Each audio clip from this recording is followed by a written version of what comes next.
Seumpama biji sesawi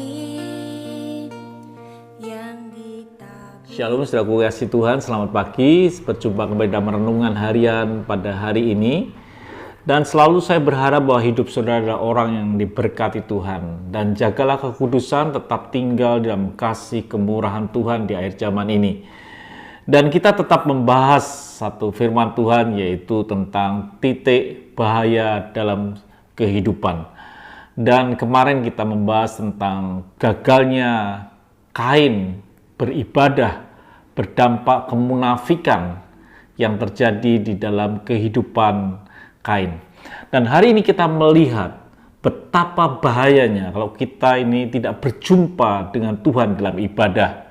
Dan itu sering terjadi dalam kehidupan anak-anak Tuhan, datang ke gereja tapi mereka tidak berjumpa dengan si pencipta, akan sangat-sangat berbahaya. Dikatakan dalam firman Tuhan Kejadian 4 ayat yang ke-9, ini setelah Kain membunuh Habil adiknya. Firman Tuhan kepada Kain, "Di mana Habil adikmu itu?" Jawabnya, "Aku tidak tahu." Dan diberi tanda seru, "Apakah aku penjaga adikku?"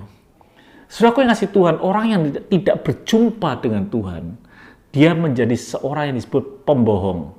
Itu pasti pendusta, pembohong itu akan terjadi dalam kehidupan kita kalau kita tidak berjumpa dengan Tuhan. Dan itu sangat-sangat bahaya. Dan kalau kita berbohong, kita ini adalah orang-orang yang tidak berkenan di hadapan Tuhan. Tuhan berkata, saudaraku yang kasih Tuhan, di dalam Matius 5 ayat yang ke-37, "Jika ya, hendaklah kamu katakan ya. Jika tidak, hendaklah kamu katakan tidak. Apa yang lebih daripada itu berasal dari si jahat." Jadi saudaraku yang kasih Tuhan, itu yang terjadi dari Kain. Memang hidup dia ini ada kejahatan karena dia tidak berjumpa dengan Tuhan. Gagalnya dia dalam sebuah ibadah itu berdampak bukan sekedar munafik, tapi juga menjadi pendusta dan pembohong. Dia berkata bahwa ketika Tuhan berkata, "Di mana adikmu?" Dia menjawab dengan tegas. Dikatakan, "Aku tidak tahu." Ini pembohong. Padahal tangannya habis saja memukul adiknya, bahkan membunuh adiknya. Dan dia berkata tidak tahu. Bahkan dia berkata, "Aku tidak tahu apakah aku ini penjaga adikku." Artinya begini saudaraku, kalau saudara ini tidak berjumpa dengan Tuhan, berarti saudara tidak ada rasa takut dengan Tuhan. Dan saudara akan menjadi pembohong, pendusta. Artinya apa kalau saudara menjadi pembohong dan pendusta? Artinya bahwa Allah kita menganggap Tuhan atau kita menganggap Allah itu tidak maha tahu. Dia tidak ngerti apa yang kita lakukan. Sehingga dia bertanya.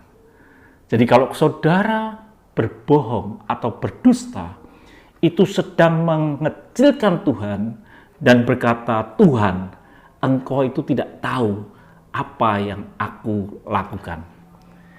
Kita tidak menganggap Tuhan maha tahu di dalam kehidupan saudara.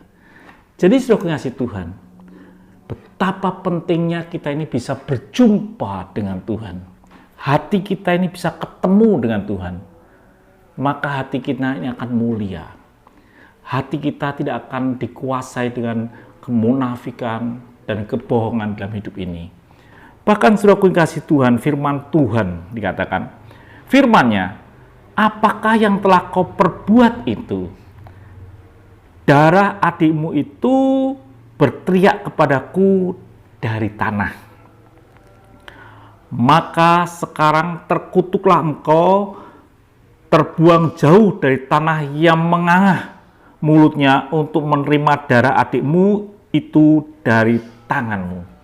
Artinya bahwa ternyata orang yang tidak berjumpa dengan Tuhan itu hidup di bawah kutuk. Orang yang tidak berjumpa dengan Tuhan hidup di bawah kutuk. Jadi saudara Tuhan, bagaimana hidup saudara? Biarlah setiap kita adalah orang yang berjumpa dengan Tuhan dalam hidup ini. Hati kita akan mulia. hati kita akan jauh dari kebencian, kemunafikan, bahkan kebohongan. Berkatalah ya di atas iya, dan berkatalah tidak di atas tidak. Lebih daripada itu, iblis datangnya. Bila setiap hidup saudara dan saya adalah orang yang menghidupi firman Tuhan, dan kita boleh hidup benar di hadapan Tuhan di akhir zaman ini, tidak tinggal di dalam kebohongan. Tuhan memberkati. Sampai jumpa esok pagi. Haleluya.